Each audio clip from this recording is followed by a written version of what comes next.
Okay, so I've opened the computer's command prompt, and our in-house open source software, Explorepy, is already installed. This is it.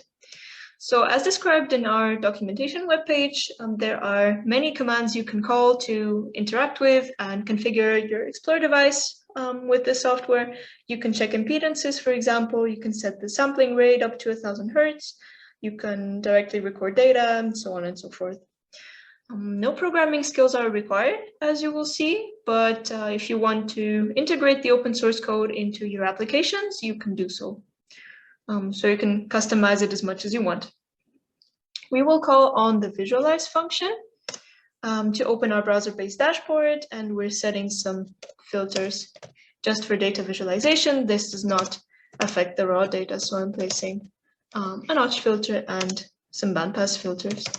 And this is the device's ID. All right, so let's make sure it is ready for Bluetooth connection by clicking on the button.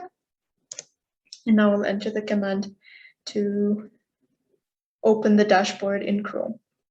The dashboard is the easiest way to see your live data stream being transferred via Bluetooth to start recording data onto your host machine. But to keep in mind, we have other options. Let's see, there you go. Such as MATLAB, C++, lab streaming layer, and LabThread Lightning. Okay, so there you go. We see the dashboard. And I will guide you through it. So here, obviously, you can see the data stream. Channels 1 and 2 are the frontal electrodes. Channels 3 and 4 are the occipital ones. To start recording, I will just enter a file name here. There you go. Choose between EDF and CSV and start recording. It's as simple as that. To set a marker, I can either choose an event code here and set it, and another one. I can also press onto the device's button to set a manual marker, and you can also set one from within a Python script if you prefer to leave out the dashboard.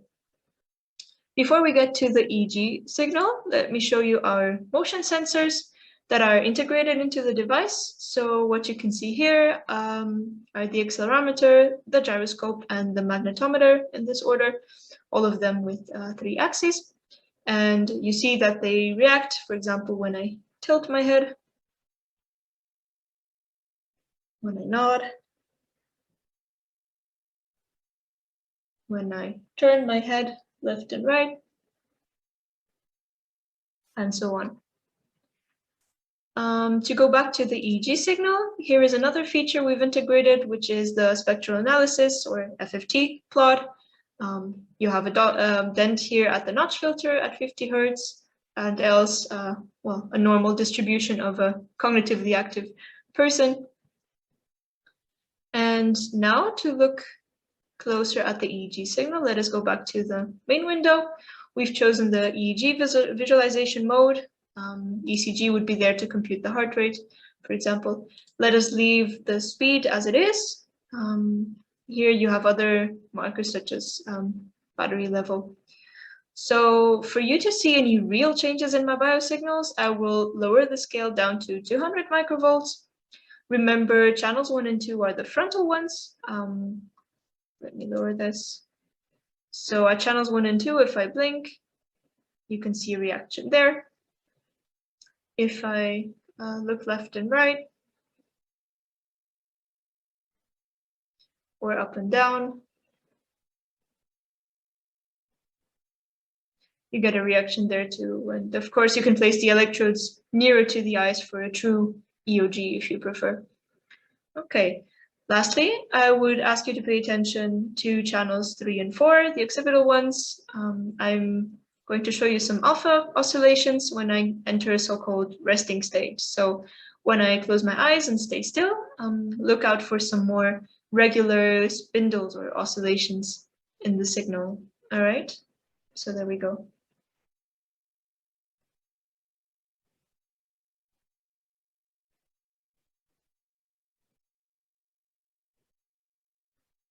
Do you see them there? These regular spindles here. And now that I've opened my eyes and continued talking, you see a shift back to other frequencies. All right, so I will stop the recording now and end the data stream here. And I hope you've enjoyed this little demonstration of what the Explorer is capable of. For more information, take a look at our website, mentalab.com, or find us on social media. We look forward to getting in touch with you. Thank you and goodbye.